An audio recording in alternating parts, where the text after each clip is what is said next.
So here we are. I'm so excited to be talking to Melissa Addey, who is one of my favorite Regency historical novelists and historical novelists, romance, whatever. We have a lot in common. First, let me tell you about Melissa. Melissa writes richly researched historical fiction inspired by what she calls the footnotes of history. That means forgotten stories and intriguing lives from the past. Her novels, I mean, she's doing Regency now, but her novels span ancient Rome, medieval Morocco, 18th century China, and now, of course, Regency. Um, she was a writer in residence at the British Library, very impressive sounding, and lives in London with her family. All right, so here we are, and here is Melissa Oh, speaking to me from the UK. hello. Hello, hello. Hello. Yes. So, Yes, I do wander around a bit. I think of myself as a wandering minstrel, era to era hopping. yeah, I see, and this is one of the things we have in common because I've written everything from medieval to early 20th century myself. So, um, but the other thing is that we both of us really started as historical novelists rather than directly romance. Can you talk a little bit about what made you get into the romance side and the Regency side?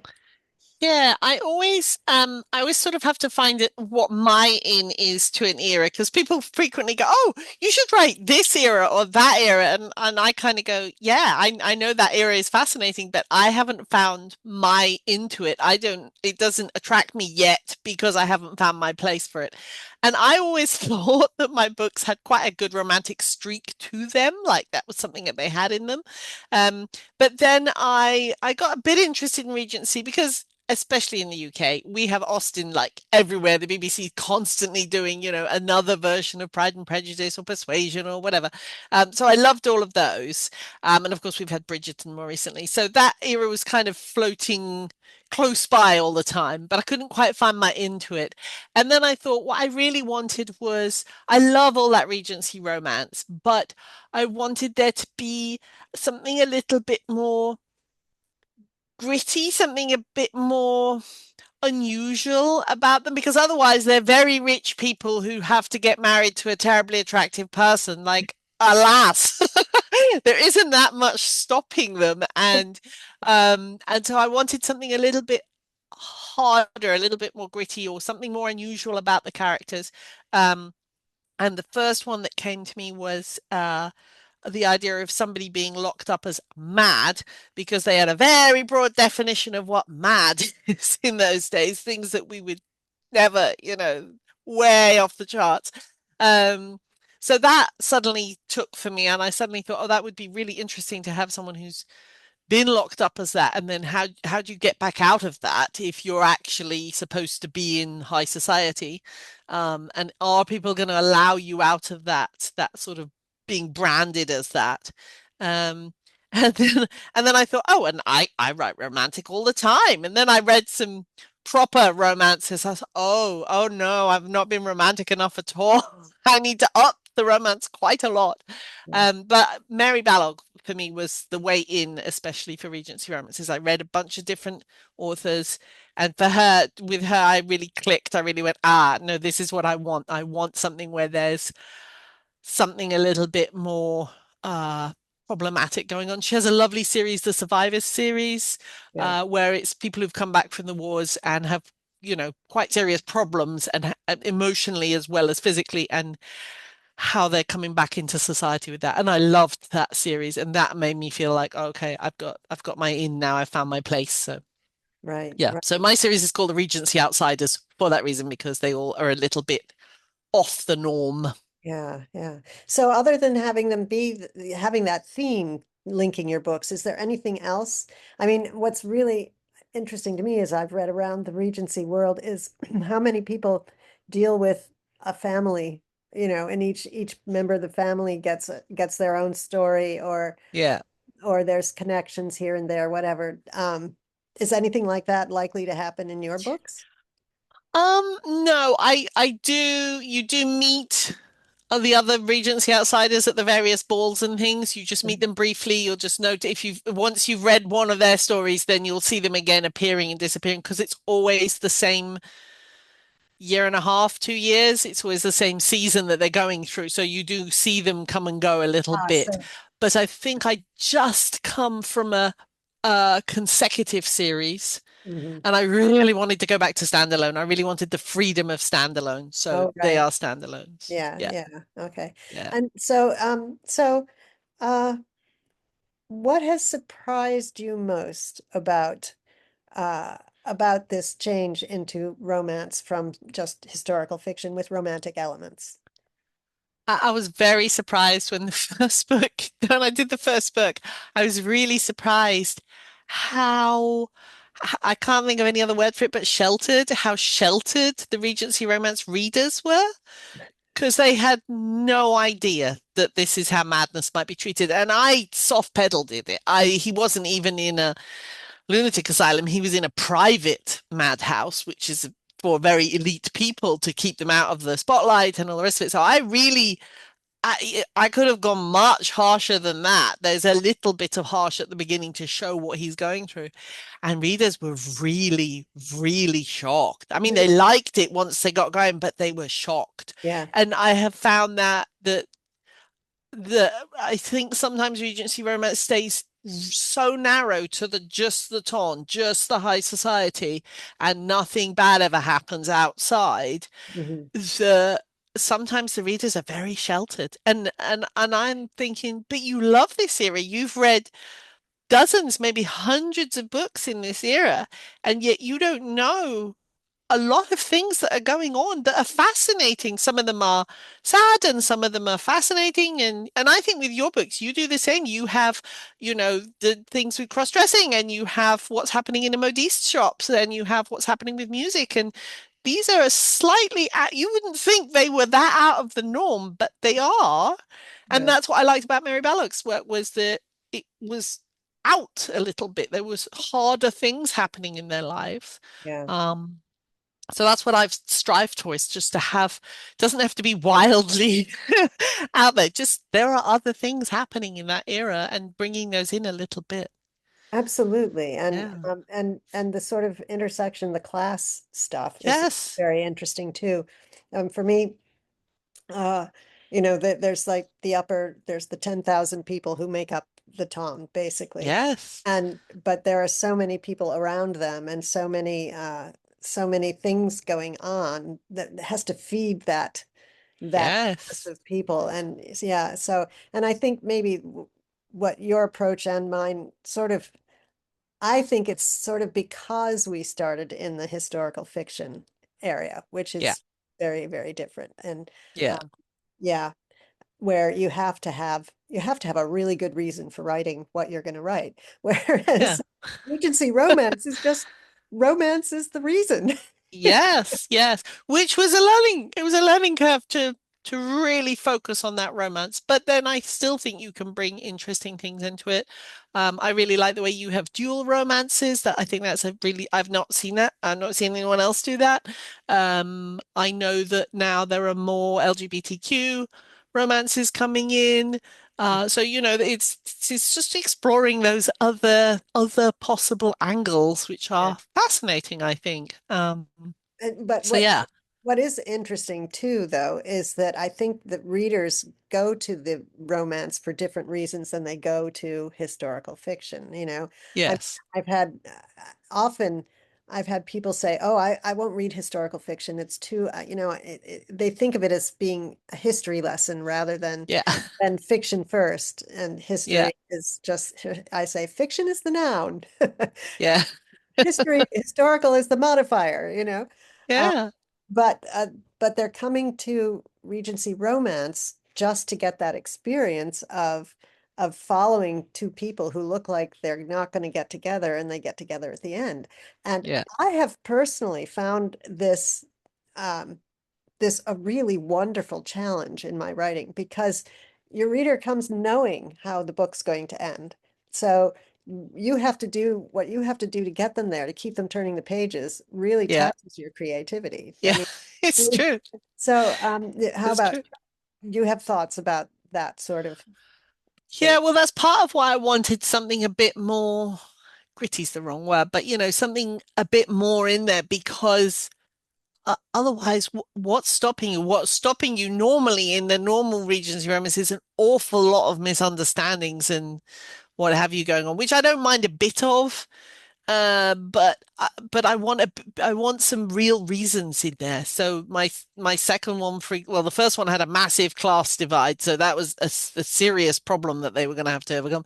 The second one was about having a neurodivergent heroine. So she's autistic in my mind. They didn't have that word then, but so she's finding the whole extraordinary emphasis on perfect manners and how formal everything has to be is a nightmare for someone who feels that way. And so what you've got is what apparently is a very difficult, awkward heroine behaving in a very difficult, awkward way from their perspective. And someone has to come along who can see past that and who can, look around that and go, but I really like who you are, even if you're not dealing very well with all the things that are expected of you. So Yeah. for me, that gave me something more to work with, something more to play with, I think. Yes, and that's and both of these books are lovely. The Viscount's Pearl is the more recent one, and I have the great privilege of getting to read Melissa's books before they're published as a beta reader, which is Yes. tons of fun, and also, I mean, we trade, and I have to say that's one of the delights of getting finding your people is that Yeah. you have this give and take and get, and many times very useful feedback about Yeah. what's Yeah. before it's too late to change it, you know? Yes. I find that, yeah, and swapping with you has been great because I remember seeing your first book and going, "Oh wow, does this person really did their research?" Because you can tell, like it's not an info dump, which is the mark of a very newbie. They info dump the stuff, but it's someone who's really done the research and knows how to spread it around in the book properly and make you be there. And that's wonderful to have as a beta reader because most of my beta readers, they're reading for the story. They don't actually know the historical period. And we've talked before about they'll go, "What is this?" When you say, "What is this weird way of saying something?" And you're thinking, well, that's how they said it, but clearly for you, it's just confusing. And how do maybe you need to take some properly historical bits out because it's really tripping people up. So being able to swap with someone who's done this research is really cool because they're not going, "What is that?" They're going, "Yeah, and you want to put in the bit about the blah, because it's a really good thing." So it's much better. Yeah, absolutely. Oh, right. So, switching gears just a tiny bit, can you talk little bit about your life as a writer, your process, what you do, how you go about it? So when I get interested in an era, when I feel an era coming up over the horizon towards me, I start gathering books. So although research, I have to say, has got better and better online now. I do so much more online than I did when I started, but I still start by gathering books because we just like the books. Yeah. And I'll start a shelf and I'll start putting the books on the shelf and I start with the sort of really fundamental basic ones that I think, yeah, these are going to be my main things. And then you start going, I'm going to need books on this, I'm going to need books on that. And it starts with, weirdly, I start with children's books because we have some amazing children's reference books. And what it does is it gives you that quick overview and a lot of visuals where you're going, okay, yeah, I see that. I see that. I'm going to need more information on this. I'm going to need more information on Interesting. that. And then from that, it starts sort of spreading outwards. And in the end, you end up with really like in-depth academic treatises on, madhouses in England or private madhouses in England and, really weird shells. And, you start going really down tiny avenues. But to start with, I like those big overviews where you can quickly get an era, the visuals of it into your mind and start thinking that sounds interesting, that sounds interesting. So I start with that, start piling up the books, then I start the research online. By that point I'm usually starting to get closer actually writing. And normally the reason I've got interested in an area is because I've got interest in an idea specifically. So I'll have something and all that research is starting to give it structure because I'll have something very vague where I Mm. just go, oh, I think he's mad, but not really. And then you're going, okay, well, but what does that look like? What in Regency England, what does that mean? What's the reality and the historical setting of that? So then I start piecing in all of that, and that starts giving you some of the plot. Because sometimes you know this, you find wonderful things in research. Like, I have to have that. I'm gonna find a place for that because it's so great. Um, so I'll do that, and then I am a plotter. I'm a plotter person, but what I do is I have kind of this much per chapter written as a paragraph, big chunky paragraph to myself of notes, which then allows me to expand. So it's plotted, but there's room for pantsing, which I Yeah. like. So Yeah. it means you've got the direction, that's the path, we're heading down that path. If it moves a little bit with you because you found something wonderful or deviates a little bit, you can just adjust the rest of it because Yeah. you found something good. Um, and then it's the slog of writing because there is that word count. I swear every time I get halfway through a book, there's a point where I just go, I've forgotten. I mean, is this any good? Where have we got to? Is this actually coming together at Yeah. all? And the only thing I found that works at that point is to print off everything you've done so far and just read like it's a story and Mhm. go, oh yeah, oh okay, great. Well, that's what it is. Good, good, and carry on. And you suddenly have confidence again that there's a story because you're only seeing it in tiny bits and you've forgotten how it all flows together, I think. So that gets me over that hump. There's always a hump there, always. Yeah. And I have a little tiny piece of paper on the wall that has 1,000, 2,000, 3,000, 4,000, and I just tick Oh, off until I've cool. got what seems a decent amount to go, well, is that, a full story? Yeah. Um, then there's a lot of beta readers for Yeah. various different viewpoints, which I love. Mhm. Uh, Regency, really helpfully, I have someone who's very into horses. Oh, It's yeah. so helpful because they go, horses don't do that. All right, good, good. I didn't know horses didn't do that. Yeah. Or, whatever. It's Yeah. useful. And while the beta readers read it, I don't read it. I take a month where I go, don't look at it, don't think about it, don't anything, and then read it as if it was new. Mhm. And that's really helpful because then you go, oh, but I wanted more of that, or oh, that doesn't sound right.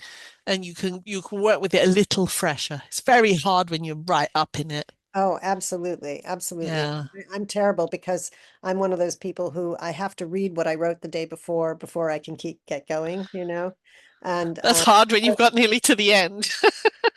I know, but I read just like the chapter before or something Yes. like that. No, that's good. And I start and I can't let it go. I can't let it be messy. I have to like do the editing as I'm going, Yeah. even though I know there's going to be more editing at the end and I might get rid of something. But anyway, it's not easy to write a book. It's not. It really isn't.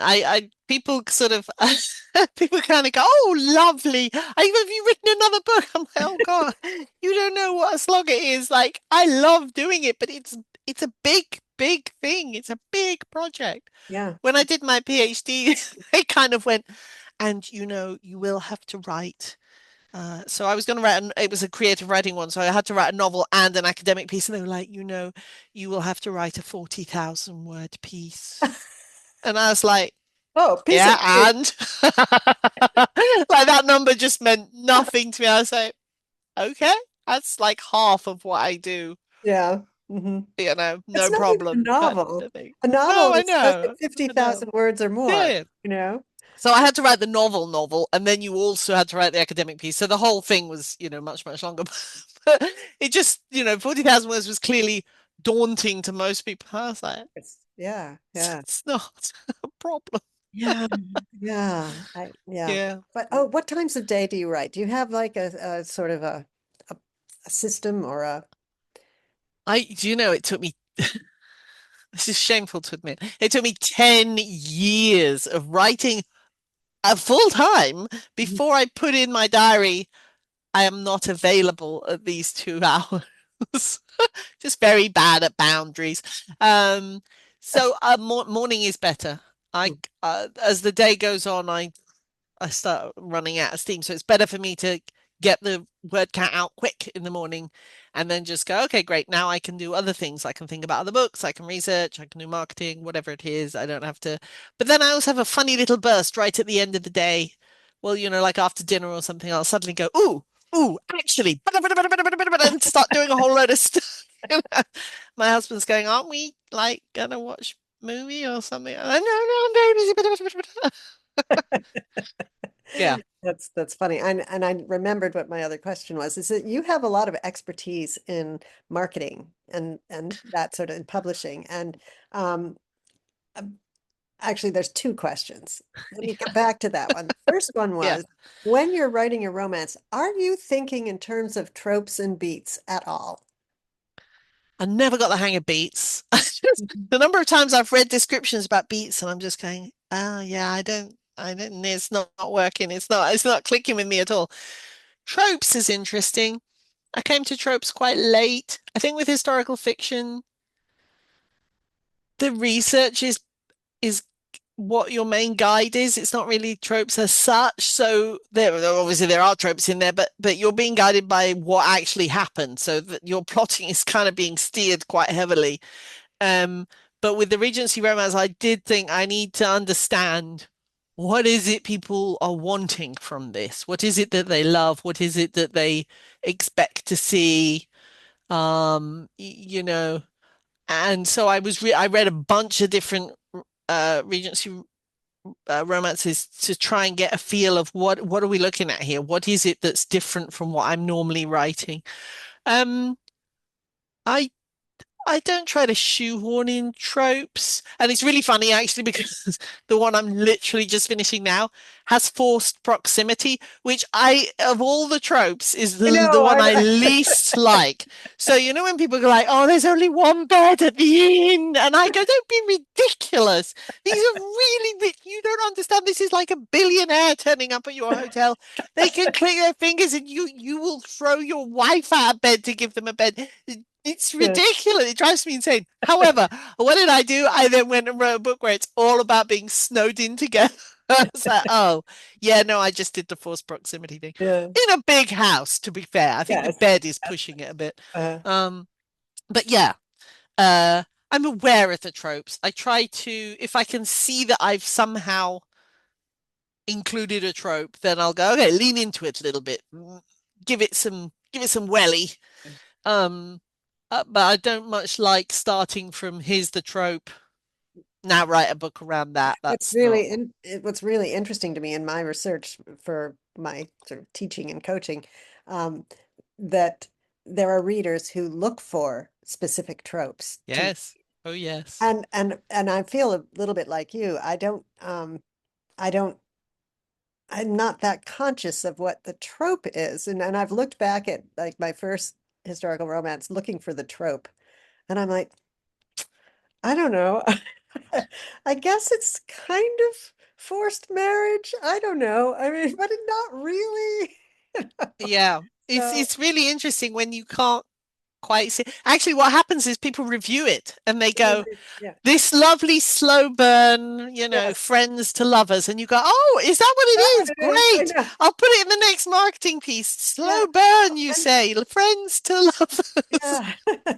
That leads me into that whole marketing question because, of course, with romance, you have to keep the end reader in mind all the time, Yes.